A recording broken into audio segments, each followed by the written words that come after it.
Welcome everybody, my name is Justin Von Migen and I'm here to bring you some more fire. Today I'm going to bring to you how to grow and scale your insurance team.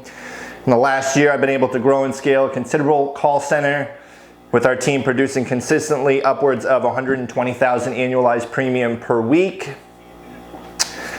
I'm going to go over how I built the team, how you can build and scale out your own insurance team.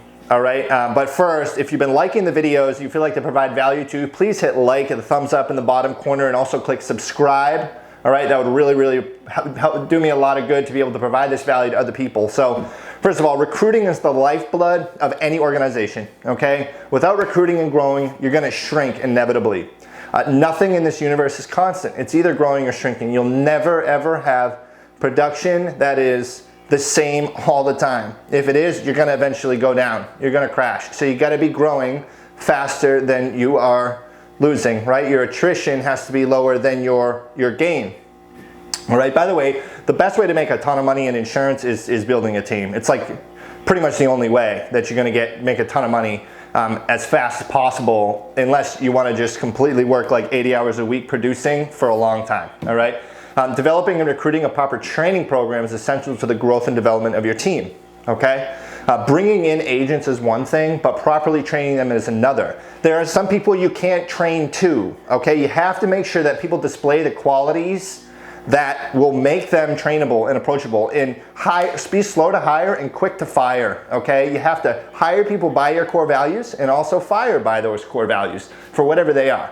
So, you want to develop a video training course. This is huge, okay? Because every agent is gonna ask pretty much the same questions in the beginning. If you've ever tried hiring a few people, you know exactly what I'm talking about. They're all gonna have the same questions. So you want to develop a video training course on your products that you sell, each product in detail, the applications, how to complete an application from start to finish, okay, in detail.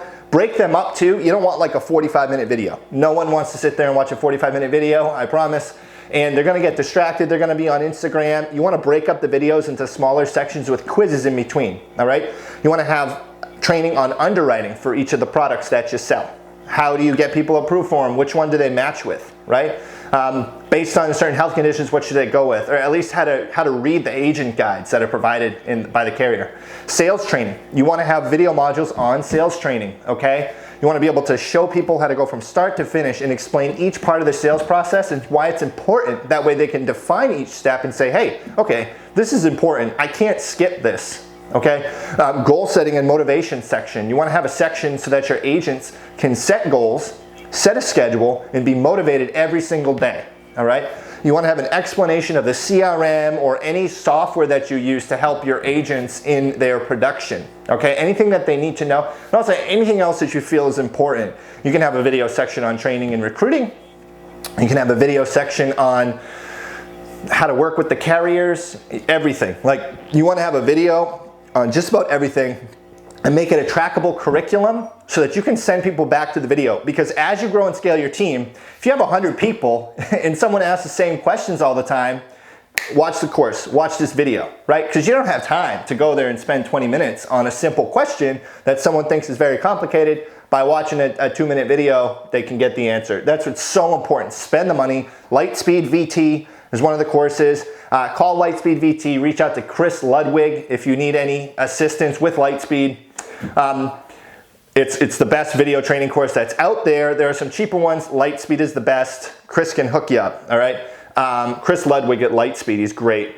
Indeed, this is our next, you gotta recruit people, right? So Indeed, ZipRecruiter, Craigslist, Glassdoor. I use Indeed. ZipRecruiter is great for like a ton of locations, right? I like Indeed for the call center because it's just in like one area and you can set multiple ads. You can do resume reach outs, a bunch of stuff like that.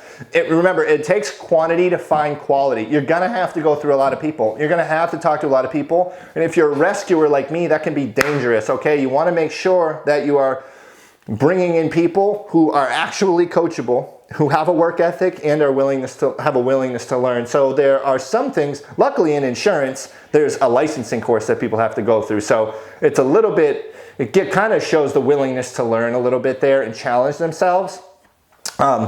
And you want to look for people who believe in your system, not just salespeople, okay? If you look at someone's resume and they've sold 10 products in the last 5 years, well, they're going to sell 10 more products in the next 5 years.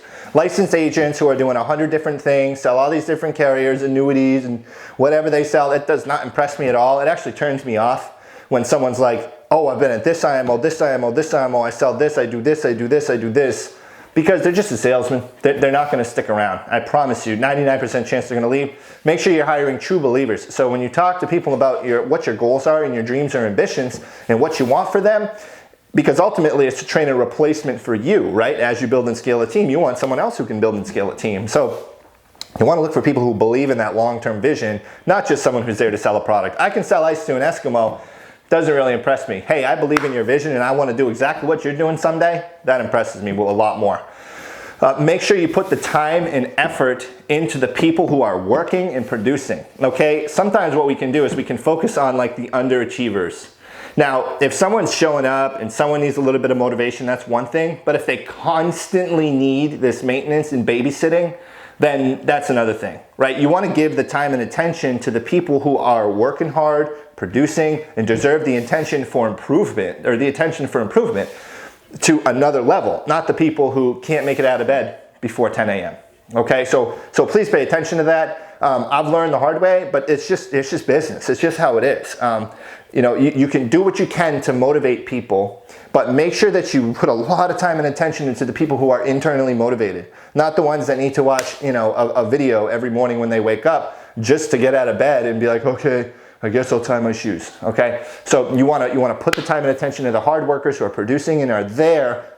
This is why, okay? Because if you're putting time and attention in all these sucky people and that have bad attitudes and are lazy, good people are not gonna be attracted to that, okay? So if you put time and attention into the good people who are producers, your agency will reflect that because you're gonna get producers with the producer mentality coming in, and I buy into the vision mentality. They're gonna be like, okay, these guys are killing it. They're about business. There's no slackers in here. There's no loafers. So I'm about this right now. So you need to have that energy to attract the energy that you want, right? You get what you put attention into. You put attention into the lazy people who don't want to do anything, that's what you're gonna get. So take DISC assessments for each person that you bring in. And also, I'm gonna get into this in a minute, but you're gonna wanna hire trainers or give downlines overrides on other downlines, right?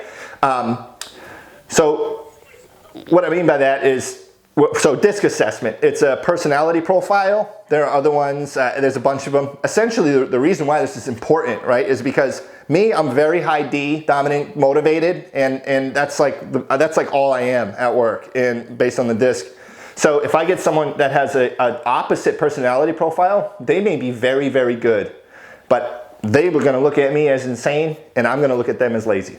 So you wanna match people, you wanna have your trainers take DISC assessments and then match the people you bring in who have similar personality types with those trainers, okay?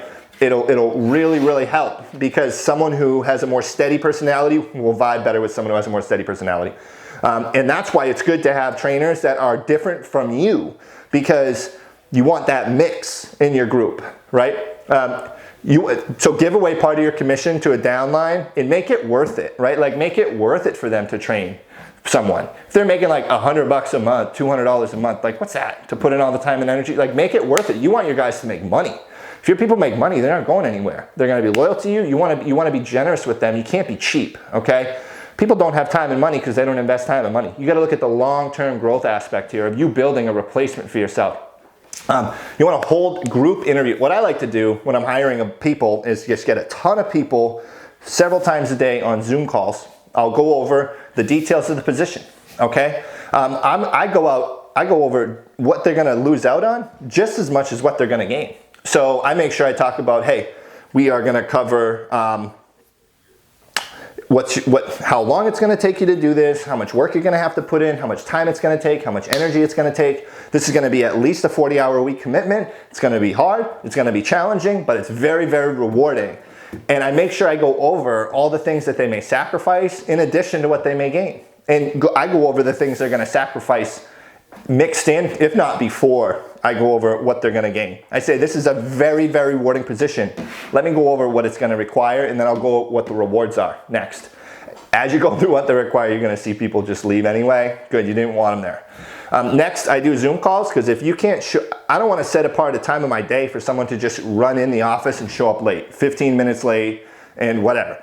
If you can't be on time to a Zoom call, plus the thing is, like where I am, it's hard for people to find the office sometimes, so I do Zoom calls, because if you can't be on time for a Zoom call, you're not gonna be on time for anything else, I promise you that. Consistently anyway. And also, I look to see, if someone's in the car with their friends on the Zoom, or if they, they're in bed laying down, or if they have like a sweatshirt on, look like they haven't showered in a week. Like, how do you come dressed to a Zoom call? How do you come presentable to yourself? How are you presenting yourself over a Zoom call? That's a huge thing. If someone doesn't have their camera on or whatever it is, they're not taking their life too serious. They're not going to take your position too serious, I promise you that. So after the Zoom call, I like to invite people in for a second round of interviews to make sure that they're qualified. All right. Next, you got to show up consistently and be available all the time for your team. Like, you got to be there early. You got to be there late. You got to be available. If you're not in the office late, and anytime you're not in the office, you got to be like available through any line of communication to the people, at least to the ones that are directly reporting to you. So once you set up an infrastructure, if you have you and then you have trainers, make sure that your trainers are people who are going to be available all the time, and make sure that you're always available for your trainers, okay? You're going to have one-on-one emergency sessions with people sometimes, and I like to have one-on-ones as frequently as possible and as necessary, because like the only way to really build group buy-in is to really talk with these people and connect with them individually, all right? Especially your trainers and their downlines and your downlines. So set one-on-one meetings with your direct agents, and even people that someone else has an override on too, because you want to be able to connect with people. It's a game changer. Once you're able to get people to see that you actually care about them, they're way more likely to sacrifice for you. So I have them once a week, once every other week, once a month, depending on their personality and really what they need. Okay, but like I said before, don't sink like a ton of time into someone who's just like, lazy, because there's only so much you can do. Some people make excuses, some people produce results. No excuses, only results count. That's our motto here. And that goes for life too. You want to incentivize production out of your own pocket as well. So don't be cheap, don't like make someone qualify for a carrier bonus or like an agency bonus if you have one of those. You got to invest in your team. Like, if you're scared to give money to your team, don't expect them to make extra sacrifices to you. If you can't sacrifice a few $100s for someone, or you can't let go of that, if you're going to be stingy, your team's going to be stingy. You can't be stingy with that. It's a write-off. It's an investment in your team. It's helping people. Like, you want people to be able to make money, and if that means sharing some of what you make for them, then that's okay, right? I would rather have a big piece of a massive pond than a small piece of a massive pond than a big piece of a small pond. And as you incentivize people and you reward them, they stick around. It attracts people. Oh my God, my boss gave me a $400 bonus this week. This is great. Not my boss, my upline gave me a $400 bonus this week. This is great. People say those things. So it's really important. That's just some of what's involved in recruiting and scaling an insurance team. You got to have it duplicatable. You got to have it replicable. You got to make sure that your people are all following on the same track. And insurance has a filter almost with the pre-licensing. I don't like hiring licensed agents for the most part. There are some licensed agents who do very well. My theory for a lot of them is like, if you couldn't make it somewhere else, how are you gonna make it here? But that could be like a broad generalization. I think, no, I have several agents that work here that were already licensed before working here, and they're doing very, very well. So that's not overall, but in general, that's kind of like what you see. So try to hire unlicensed, motivated people. And if you get a licensed person, make sure that they're willing to learn your system, they're willing to adapt to it, and that they are motivated, they have a work ethic, personality, and a willingness to learn. Those are like the trifecta of success. Can you work hard? Do you have a good personality? And are you willing to learn? So I hope you guys learned something there. on how to grow and scale your insurance team. Comes down to recruiting, training, duplicating yourself, and investing time, energy, and money into your agents. Thank you, everybody.